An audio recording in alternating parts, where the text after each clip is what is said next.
What's up, everybody? I am Jesse, or GameOverJesse as some of y'all may know me, and here with me, just like last time, is Avarith. Go ahead and introduce yourself, Avarith. Hey, I'm Avarith, and if you don't already know, I love Dragon Ball and I'm a weeb.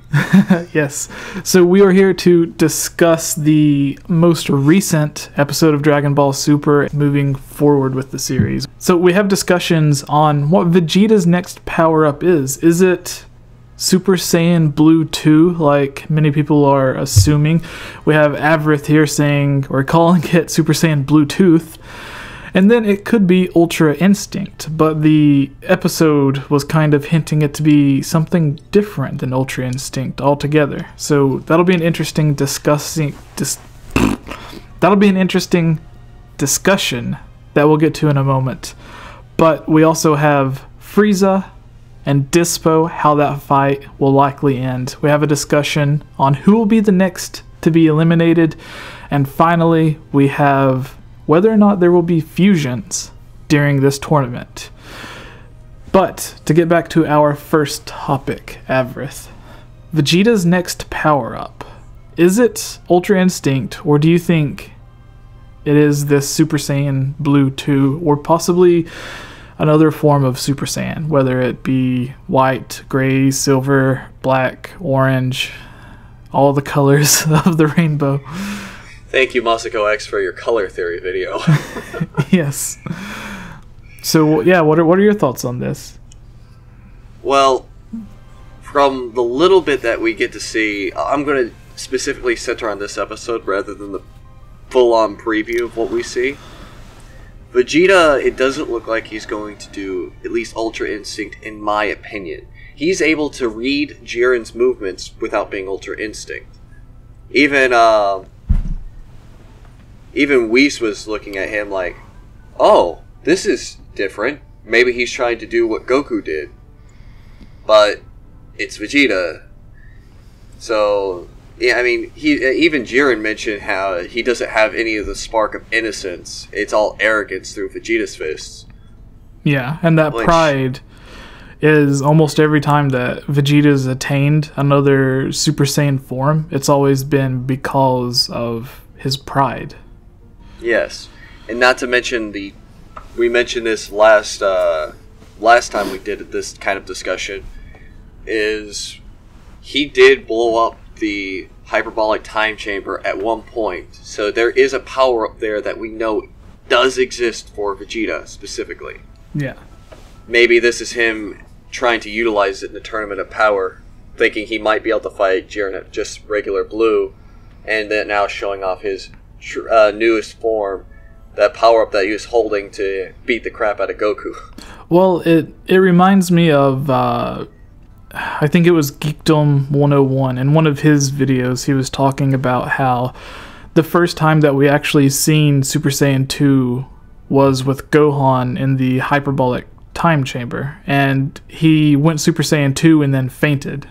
Like, as soon as he reached it, he passed out, which is also something, like, after he got out, he wasn't able to just go Super Saiyan 2. He had to kind of relearn, or, like, he had to achieve it again.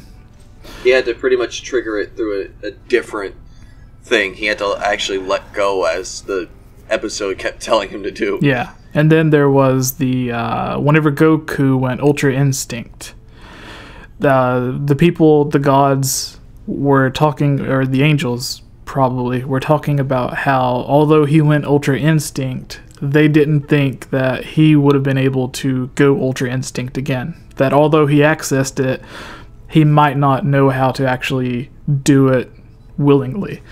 Which could be the same thing with Vegeta, where he attained that, and then that's what blew the hole through the hyperbolic time chamber, and then, like, he hasn't been able to achieve it again, or he hasn't tried. Yeah, like, he hasn't tried because he didn't want to go all out. Because even if he does go all out and take out one opponent, there's still Toppo and Dispo left. So, yeah. Like, if he does go all out, then he would be putting himself at risk, which goes back to what we were talking about before on the last set of videos about them holding back. Which, in this particular setting, makes the most sense because they need to save their energy. Goku's been going all out, but he needed Frieza's help. He needed, like, time to recoup because going all out is dangerous. It puts you in a very bad position to where you could probably be knocked out. Yeah.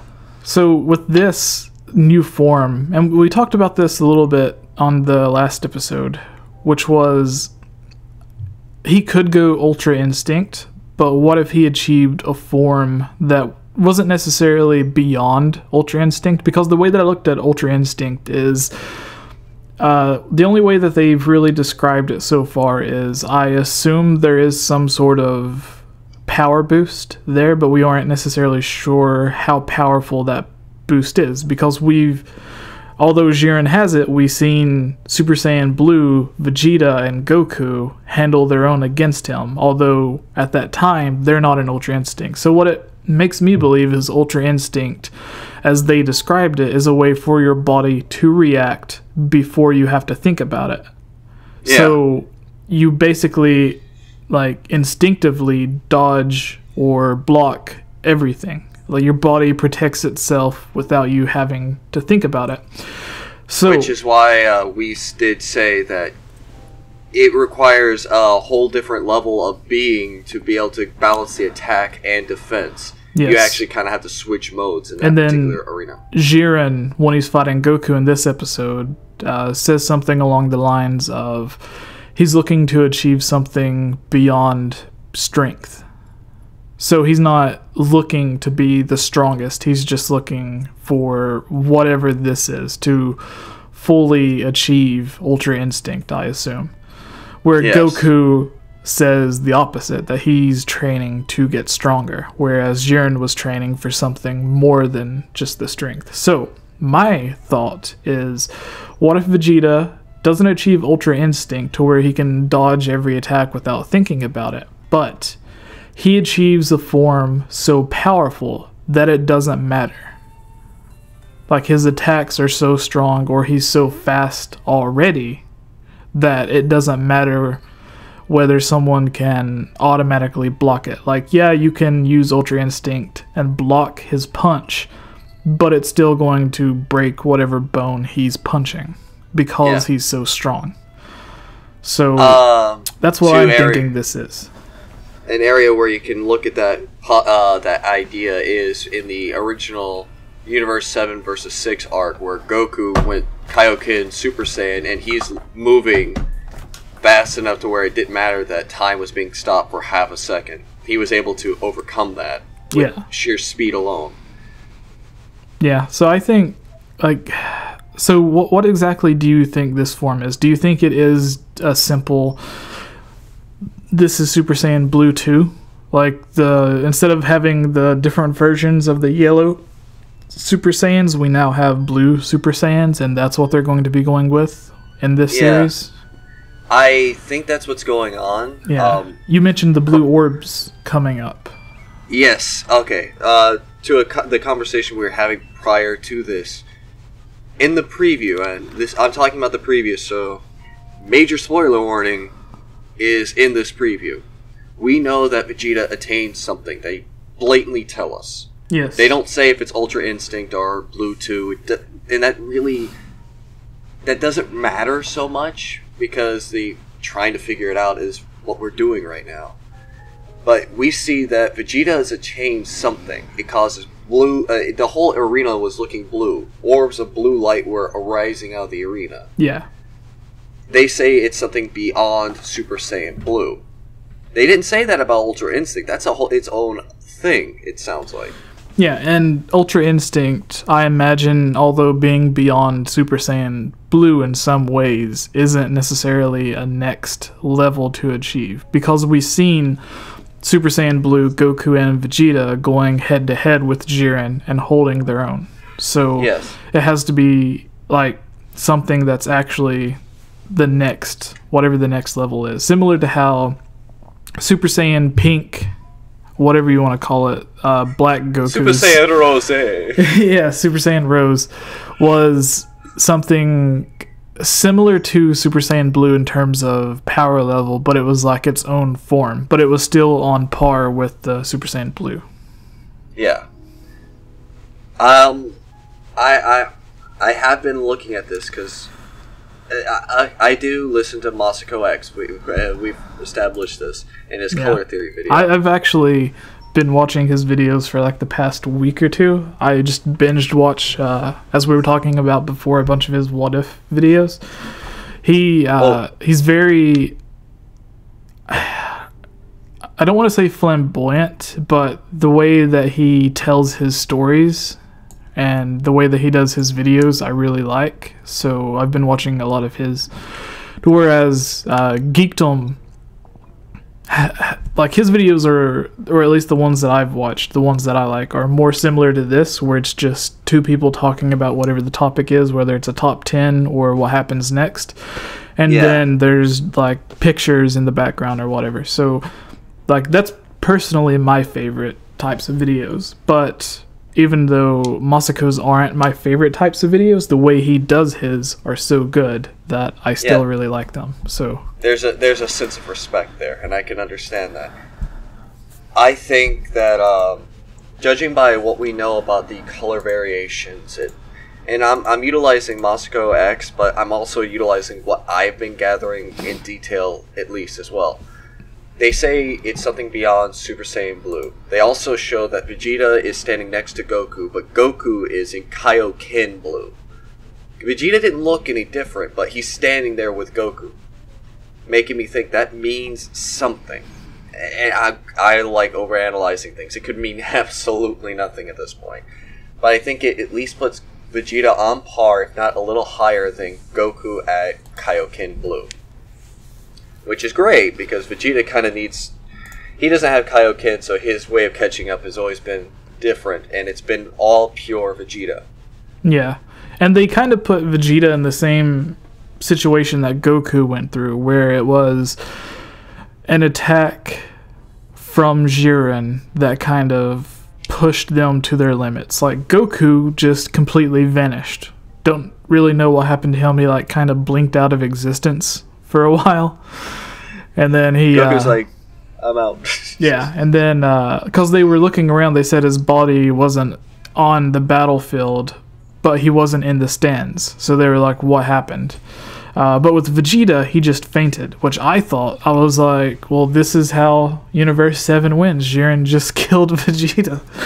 So yeah, that was kind of interesting to see them both go through the same thing, or at least a similar thing, and that is what allowed Goku to go beyond. So maybe this is also what will allow Vegeta to go beyond it, his catalyst for the transformation. I do have a particular thought here too, just because I've already said this, I'm a weeb, so for those of you who hear me say this, I'm sorry about the cringe. I think Vegeta is about to do something similar to something that's in Naruto. I'm not sure if you know about Naruto. I don't watch Naruto, no. Alright, that's fine. There's this thing called the Bakugan, where their eyes turn white and they're able to see like chakra points. Because of this, they're able to react before your body even shows it's about to react, because they can see how your energy is moving throughout your form. Yeah. Vegeta in this episode is able to read Jiren, showing that Jiren might not have been in Ultra Instinct at all, which is interesting. I kept thinking he was Ultra Instinct this whole time. Fun idea, but we'll see. I think that's what that red aura is all about. That's him in Ultra Instinct. Yeah. I mean, it could be something like that, to where it's just he has to access it, turn it on and off, like Goku. Yeah. I think what the form that Vegeta's doing might be something that can read the flow of energy throughout the body. Because when I saw Vegeta reading Jiren's moves and actually being able to counterattack through reading Jiren, it would be interesting, and I know it's unlikely, that his new form is actually able to just read energy patterns, read muscles before they actually can move, read someone's body before it actually reacts. Yeah. Similar to Ultra Instinct, seeming to react by instinct, Vegeta's always in his head, so this would be something... The episode title is called Body and Soul. Yeah. It could mean that Goku reads utilizing his own body, while Vegeta reads utilizing the soul. Yeah, it's also, there are pictures that I just seen where it shows Vegeta, and his hair is more akin to a Super Saiyan 2, except it's blue. So this does look like it is Super Saiyan Blue 2, not... Super Saiyan Blue 2. Yeah, and then he has a pure white energy beside him with the blue glow around it. And then it looks more like a fire instead of the sharp waves that we have been getting. That's interesting. So I didn't notice that. Here, like, if you go to... I'll send this here. But if you go and, like, look at that, you can see... You're right. It almost looks like it's more watery, too, rather than lightning as they had it before. Yeah. So this is interesting. And Vegeta does look a little bit more buff. I hope it doesn't turn out to be a thing like how they had the different stages of Super Saiyan 1 where Vegeta just got more buff. Yeah, I wouldn't like that. I'd love Bluetooth rather than... Yeah, a more buff version of Super Saiyan Blue. Yeah, because he mentioned that the reason he never used that against Cell was because it slows him down. Yeah, the power exists, but you'd be slow and stupid using it. Yeah.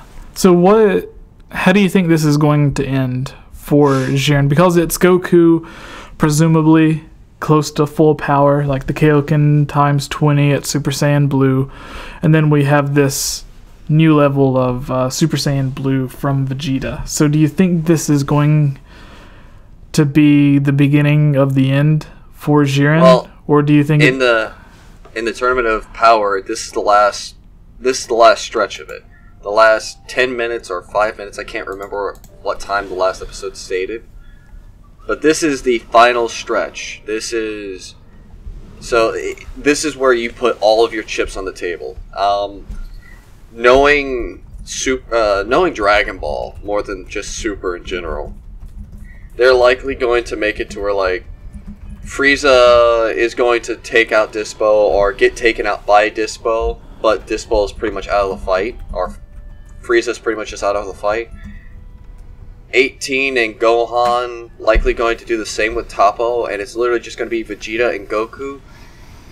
I want it to be Vegeta taking that, like, he wins, though it's unlikely. I know most people are going to say that's sacrilegious, but whatever. Yeah, I think it could be a situation where Goku and, like, they come almost to, like, a stalemate, to where they're both, like, all three of them are just almost done. Like, they're not dead, but they all run out of energy. If it's like that, then just by numbers alone, it'll go to Universe 7. Yeah, because I don't know if I can see Vegeta, like, I want to say it'll come down to at least Vegeta and Jiren, or Goku and Jiren, or possibly all three.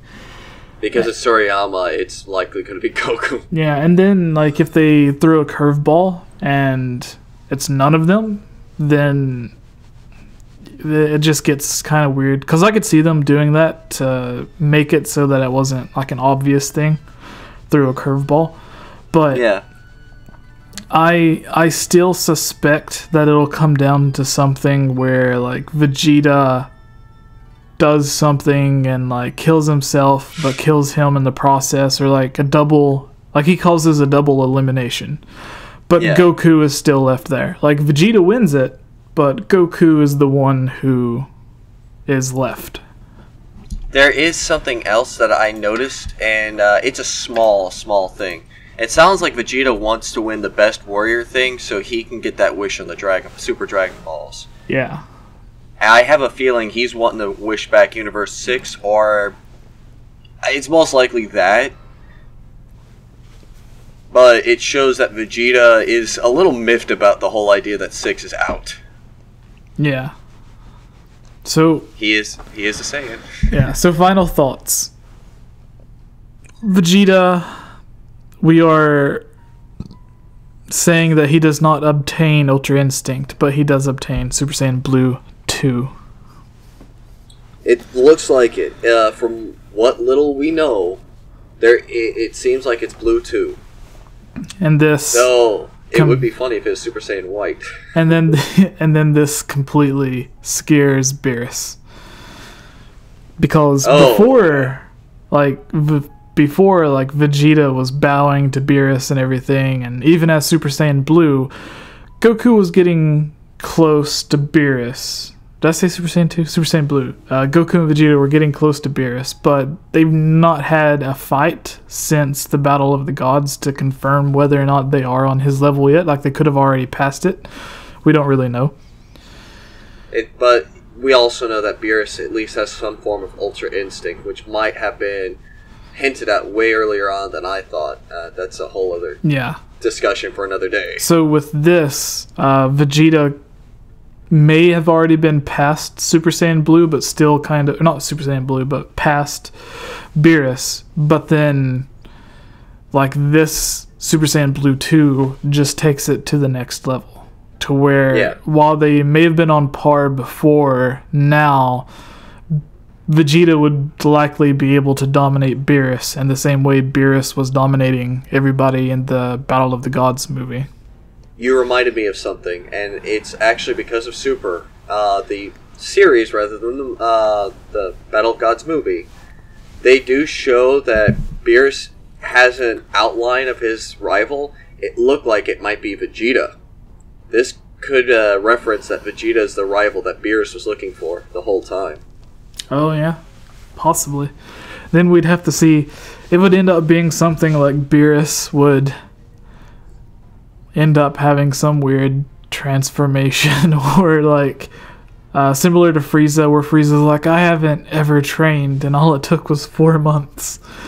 And then Beerus just goes and trains and is like, I didn't become this strong doing nothing, so I'm gonna go train and be even stronger. So yeah. I mean, who knows where it's going to go next. But to end this discussion, Super Saiyan Blue 2 looks awesome. I love the way that the energy is going around. Different from what we've seen for the actual Super Saiyan 2, where you just get lightning coming around you.